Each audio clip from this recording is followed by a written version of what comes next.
Hi guys, and welcome back to Alistair Davies Golf. Today I'm taking a look at Justin Thomas's golf swing. I'm going to talk you through what I like in his golf swing, what potentially I might change in his golf swing, but also then refer it all back to why I might not make changes depending on his ball flight and his evidence of shots he produces. So, let's take a look at his golf swing.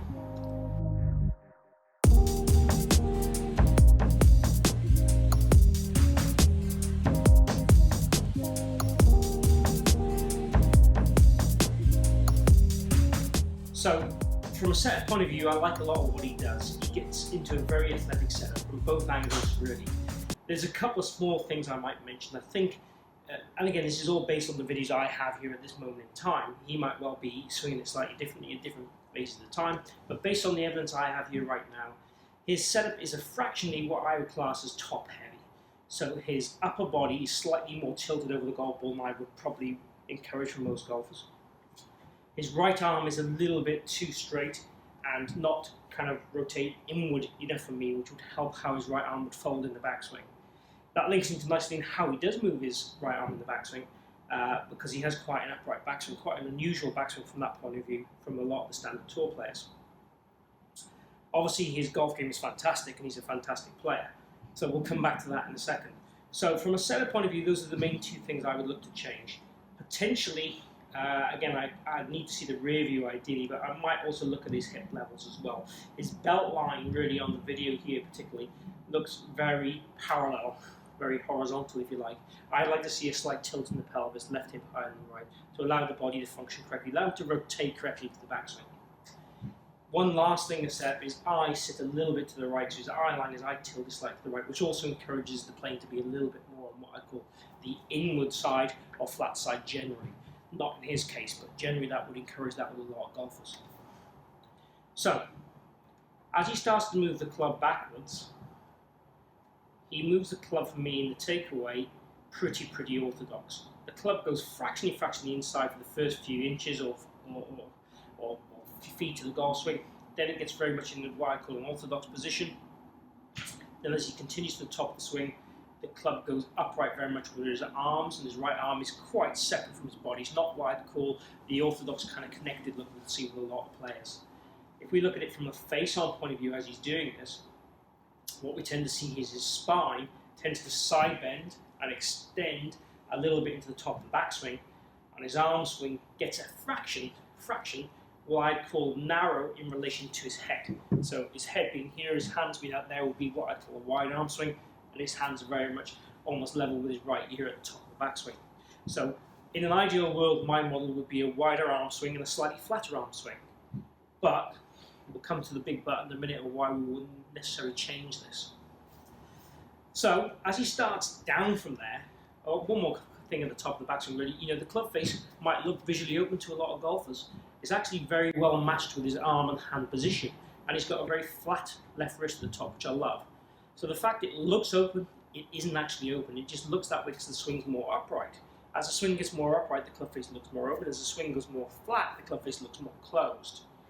And again, all these things really where the club is in the back and the top of the backswing and pre-impact. What really matters is how it is at impact. If the ball flight is straight and consistent, then why would you change it? But also we have to look then at the performance factors, the consistency factors. Does it break down under stress and so on?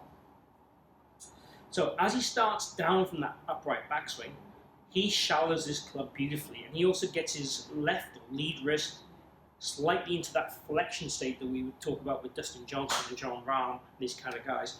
And all the way through his downswing, the club is shallowing to a much more orthodox position.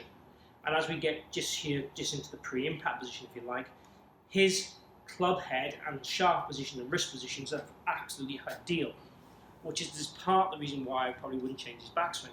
He has a great way of shallowing the arms on the way down, something that we could all learn from really, especially the guys that want to start coming over the top. The shallowing action of the arms is ideal. The only detriment I see with it, his right knee tends to poke forward a little bit too much and go towards the ball, and his right heel raises a bit too early. So these are the only two things I would say that are a detriment to that. Long term, that might cause some issues in his lower right side. Okay? But if he doesn't get injured and he looks after his body the right way, then there's no need to change this again. So again, as we look at it from a face-on point of view, what we see is his sternum starts to work back a little bit. So from the top of the backswing position, there's his sternum position. As he starts down, his sternum moves forward quite aggressively. All players will. His will probably move slightly earlier than most. And then in the next phase of his kind of downswing, his sternum works backwards. Now we see this a lot with guys with drivers, the sternum working backwards, but he actually does it with an iron as well. And what he gets from this is a slight bit of left heel lift. So the pressure has gone into his left side very early in the downswing and then starts to come away. So I like the fact that the pressure goes into his left foot. Ideal world, I'd want him to keep it there and rotate. But because in his backswing, his backside bends a little bit to the left, as he starts down a little bit ahead. He has to then back up, otherwise he'd be a much worse player. So he has some compensatory actions in there, which are really good for him to make him work. As I said, the only detriment is the consistency of this and the injury potential on his body. So doesn't get injured, he's consistent, don't need to change. Has a great extension of his body through the swing, arms and body work brilliantly. From the downline view, what I like about it is his hand path works in quite nicely. His left wrist is pretty solid, is pretty flat. There's a slight bit of extension in there, but not a great deal. So for me, with his arms and hands, he managed to swing the downswing and through swing beautifully well, which is why he's such a great player, why he's a major champion. His backswing wouldn't normally fit into my ideal model of what I'd like to teach if I was building a player to be exactly what I'd want to see. From the pure point of view of I would want them then to rotate and have less shallow in the arms and the downswing to be a bit more consistent. But if I had a player like him walking through the door that did such a good job, and again, no fear of getting injured, and he was consistent and didn't break down the pressure, then I wouldn't change it. There's no need. He does such a good job on the way down and the way through that all we're trying to do is keep that the same and change his backswing. We're going to probably put this player in more harm than we would do help. So, great golf swing, great golfer. Obviously, he's got a really strong willpower as well, plays beautiful golf. Destined obviously to go on to win more and more things, in my opinion. The only concern I would have, small concern, would be, and again, I don't know the player, I don't know his physicality, is whether he might pick up some injuries in that lower right side from the way he moves and compensates. That would be the only kind of yellow flag, if you would call it that. Otherwise, a great golf swing and slightly unusual. So again, the homage from this video really is that you don't have to always fit into positions and to models, and certainly into what I would ideally like to see. And sometimes I describe on this channel as where I want the club to be. He does a great job, not quite fitting into my positions, kind of in the way in the upper backswing, but he does a great job in the downswing, fitting into most of the positions I'd want to see. And we hit the ball with the downswing, not with the backswing. So that's the big important message to take home. Controlling our impact, controlling our ball flight, and being consistent are the key things. The rest are niceties, and they become preferences really, rather than kind of we have to be here. So I hope you enjoyed my take on Justin Thomas's golf swing.